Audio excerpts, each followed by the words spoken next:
É hora da nossa entrevista. Hoje nós vamos conversar com a professora doutora Maria Sueli Rodrigues sobre os anseios de melhoria para o curso de Direito aqui da UFP e o ensino jurídico no Brasil. Professora Sueli, seja muito bem-vinda ao Sintonia Jurídica. Obrigada. Professora, a gente sabe que o curso de Direito da UFP tem mais de 80 anos de história, mas em 2015 recebeu pela primeira vez uma comissão de avaliação do MEC. Como foi essa experiência? O que a senhora tem a nos dizer sobre essa função de avaliação que o MEC exerce sobre as universidades públicas também, né? Na verdade, o processo de avaliação das universidades foi muito demandado pelos novos cursos que iam surgindo. Então, no primeiro momento, os cursos antigos, consolidados, não eram avaliados e nem as universidades públicas.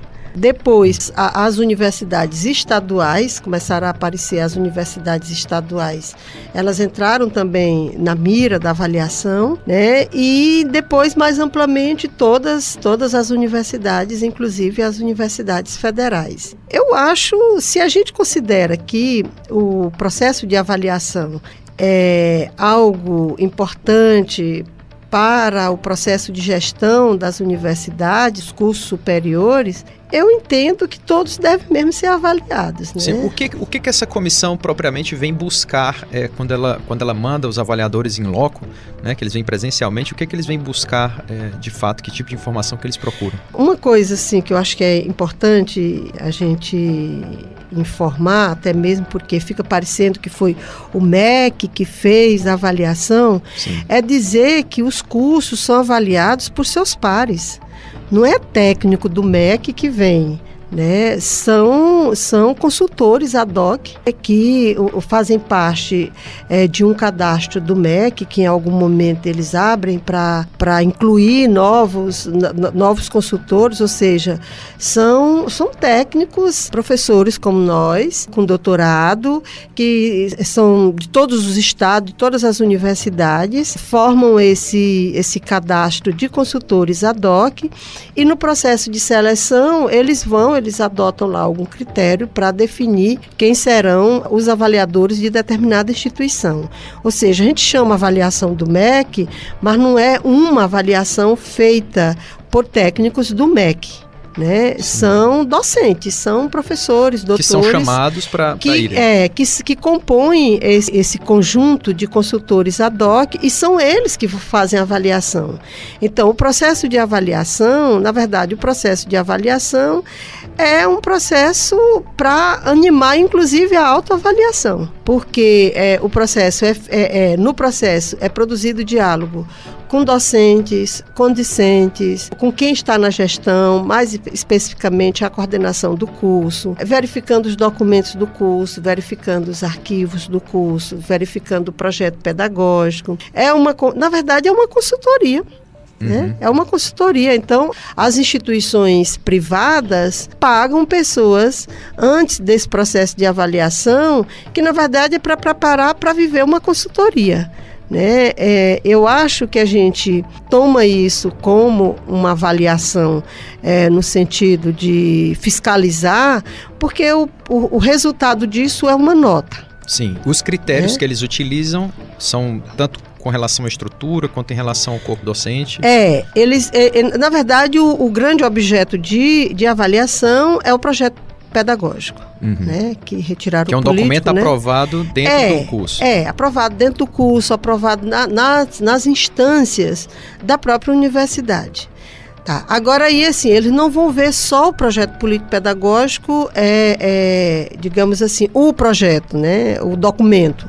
Eles vão verificar o projeto político-pedagógico como documento e verificar como é que ele é implementado. Então, esses diálogos todos que aconteceram e que acontecem no processo de avaliação é uma forma de verificar como é a implementação do projeto político-pedagógico. E o diálogo, ele é quase todo, a gente passou por essa experiência, que eu acho que foi uma experiência, embora que alguns docentes tenham não ficado muito satisfeitos, porque resultou que a nota foi rebaixada, né? Porque o curso de Direito aqui sempre foi avaliado com nota 5, né? E o final, né? Que é a máxima.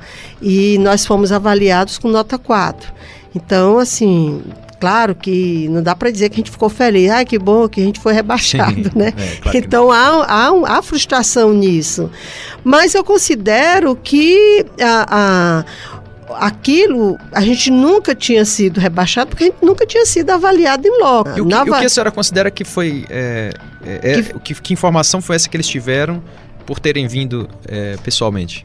Então, olha, porque veja só, o processo de avaliação, primeiro, é verificar o que é que o projeto pedagógico pretende formar. Uhum. Nós temos esse problema no nosso projeto pedagógico. O nosso projeto pedagógico não tem foco. A gente não diz, o nosso egresso, ele é um generalista. E eu acho que deve ser assim. Mas mesmo como generalista, é preciso que a gente diga que tipo de profissional de direito a gente está formando. A gente está formando um generalista para apoiar o processo de desenvolvimento. A gente está formando um generalista que seja com foco nos direitos humanos. A gente está apoiando um generalista com foco nos fundamentos do direito. Isso nós não temos nem escrito e nem na prática. Certo. Na prática, professora, a implementação, de alguma forma, ela tem sido feita, né? É uma universidade com um curso muito tradicional, acaba emplacando, colocando no mercado profissionais que se destacam, né? Nas funções tanto jurisdicionais como na advocacia, e docentes também, que voltam aqui à casa para serem nossos colegas, mas de fato, que perfil a senhora considera que tem esse curso de hoje, né? Nosso curso tem o seu mérito, né? A gente forma os nossos egressos, tem bons resultados, seja na OAB, a gente vive aí com bom perfil, com bom desempenho em aprovação na OAB, nos concursos, nas carreiras jurídicas, nos próprios concursos da universidade. Então, esse resultado poderia ser assim. Puxa, então o que querem mais? A gente está bem, estamos bem, sim. Agora veja só, o que é a universidade, o que é a escola numa sociedade, enfim, numa racionalidade capitalista, funcionalista, né? A expectativa é o quê? É que cada instituição tenha a sua função.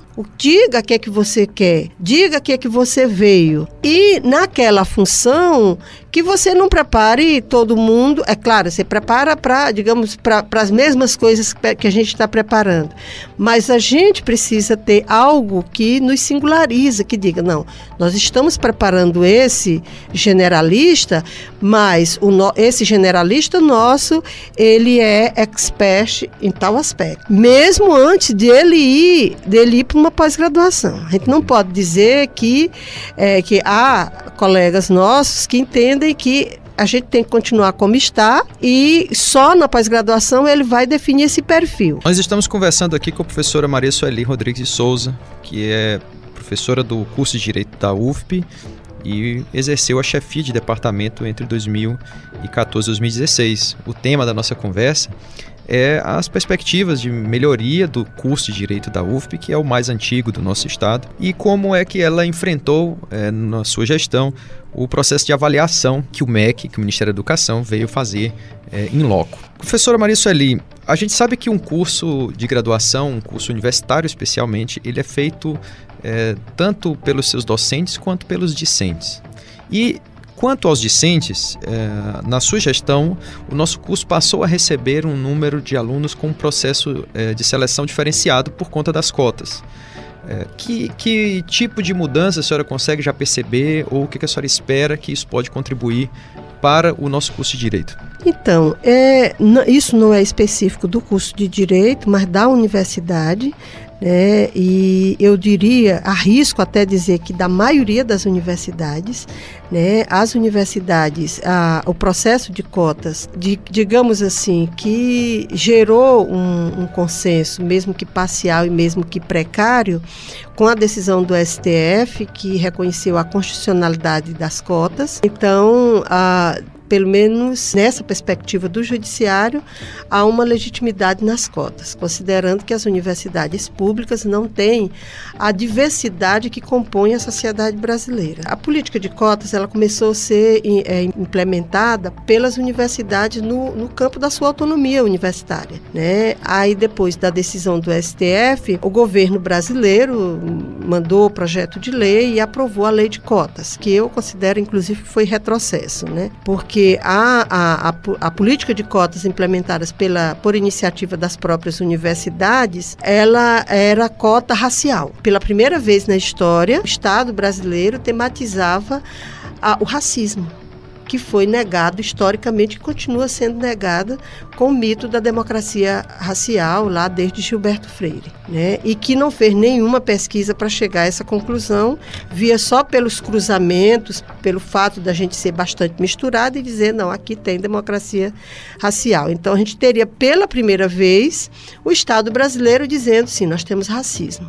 E é preciso enfrentar isso institucionalmente. Aí a lei de cotas acabou com isso, porque a lei de cotas limitou, dizendo que o negro que vai ter acesso, o direito de ter acesso às cotas, ele precisa ter estudado na escola pública.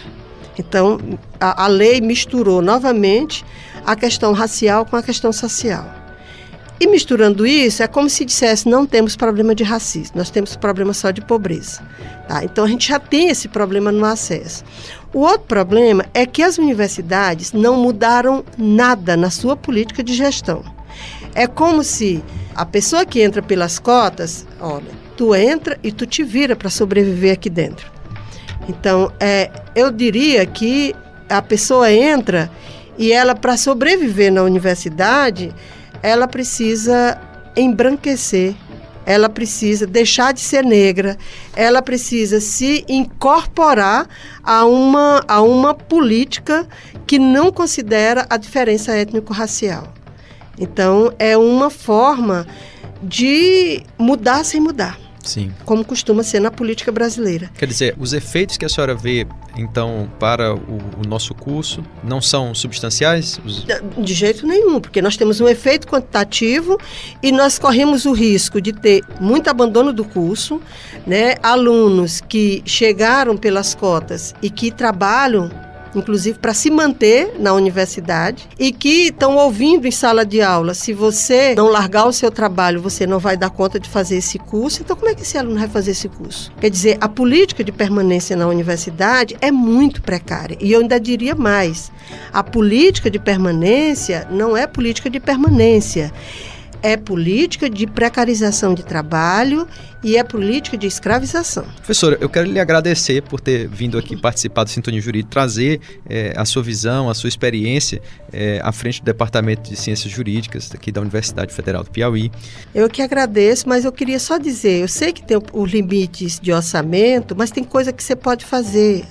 Poderia haver uma política, por exemplo, para enfrentar o racismo nos corredores, nas salas de aula. É correto. Poderia ter uma ouvidoria, né? O aluno que sofre racismo, ele vai ouvir dos outros dizendo que não tem racismo, que ali não foi racismo.